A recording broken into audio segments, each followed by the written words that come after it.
Our final game, maybe the biggest surprise of the entire weekend. My goodness. Not to me. The Packers now 6-0 all-time at AT&T Stadium, including the playoffs, 5-0 versus Dallas. The bottom line is Jordan Love was magnificent against a Cowboys defense that was truly lifeless in this game. Couple things here. So first off, as a Commanders fan, you know what I mean? Like, you know, my two favorite teams are, you know, my two favorite teams are the Washington Commanders and whoever's playing the Cowboys, right? I mean, like, that's just the, right? So, and I love the stat that, you know, to date, the Packers now have more playoff wins at AT&T Stadium than the Cowboys Because of do. the Super Bowl. Yeah. I'm just, you know, facts are facts. I'm sorry. Here's the thing about Dallas. Again, sort of like you talk about defenses being exposed. The Cowboys haven't stopped the run all year long. Like, this is not a new thing.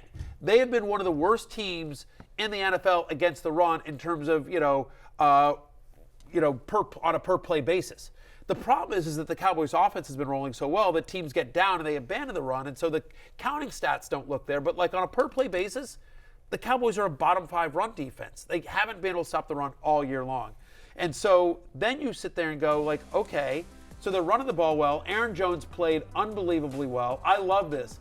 One of the reasons I am anti-Mike McCarthy and have been for years and years and years is that when he was the head coach of the Packers, he would never free Aaron Jones. He would never use Aaron Jones in a full-time role. That's where that came from. I mean, that was something that started my old podcast where I started that chant, the free Aaron Jones, and it became a movement.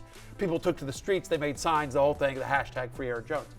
But so I do say that there's something really awesome about Aaron Jones, who Mike McCarthy would never use in a full-time role in Green Bay, coming into Dallas and having 21 rushes, 118 yards and 3 touchdowns, having a big full-time workload, 22 overall touches here, and just absolutely crushing the Cowboys as well, and exploiting that bad run defense.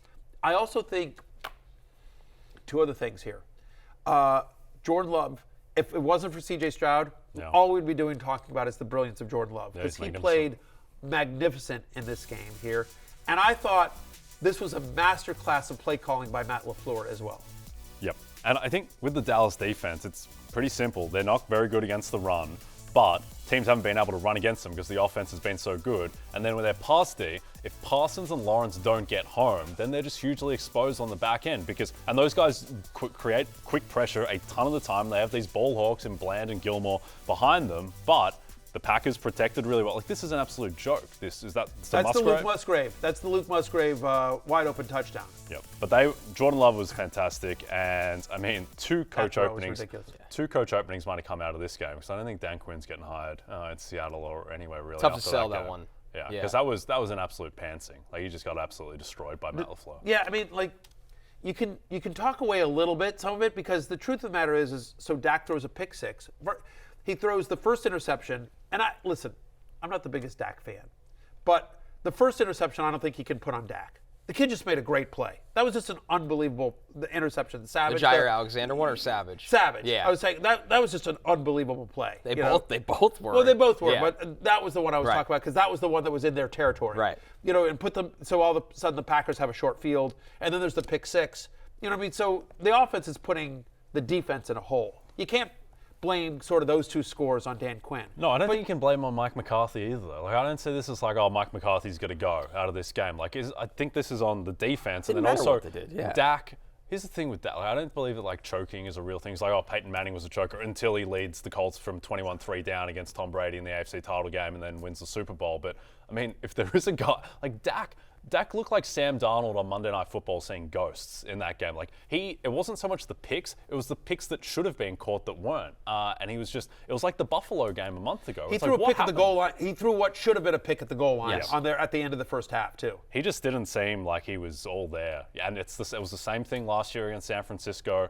It was the same thing in some big games this year. And it's a shame, because I think he's been a top 5 quarterback in the league this year by any measure that you want it. He's going to finish. He's going to get MVP votes. He's not going to win. But, I mean, it's kind of sad. I feel bad for the guy, because by all accounts, he's one of the best people in the NFL, and he had an amazing year. He had an amazing year. But there's no question about it. He's an awesome human being. It just keeps happening. It's interesting. So Joe Barry, the defensive coordinator of the Packers, has been under fire all year long.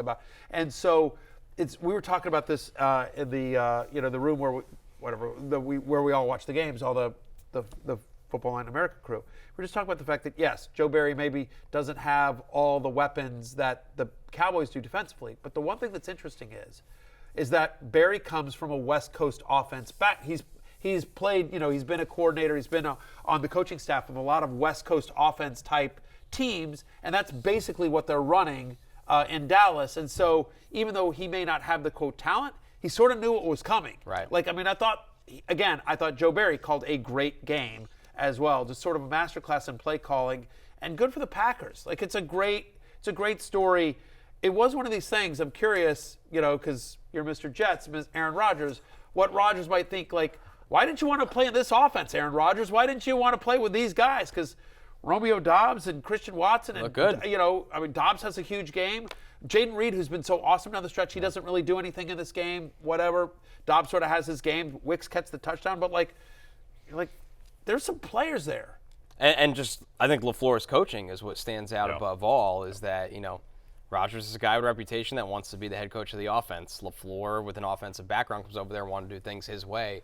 Obviously, after that game, things are looking really good for LaFleur right now. He's a made man after that game. Right, absolutely. All right, let's take a look at the updated playoff bracket now. Is Jordan Love a top 10 fantasy quarterback next year? I think so. He is. I think he's a top 10 real-life quarterback, too. That March, I totally agree with.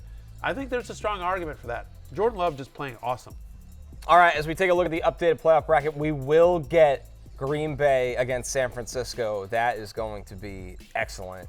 Kyle Shanahan against Joe Barry, of course, his defense. The Lions move on as we see the lowest seed in the AFC will play the Ravens. So obviously, if the Steelers pull off the upset against the Bills, they would play Baltimore. Right. But now, if they lose, then Houston is going to Baltimore, and then it'll be Lamar Jackson and C.J. Stroud. That's phenomenal. I'll watch that. Hey, it's Matthew Berry from NBCSports.com and RotoWorld.com, and I want to thank you so much for watching whatever it is you just watched, or if nothing else, being too lazy to click out of the autoplay after this video started, after whatever it is you actually wanted to watch finished. But now that you're here, I'd like to take a moment here to ask you respectfully now, okay? I'm asking you respectfully to subscribe to the NFL on NBC YouTube channel. You'll get the latest RotoWorld fantasy news headlines, all sorts of great shows, including my own Fantasy Football Happy Hour. So go subscribe now. Again, I'm asking respectfully.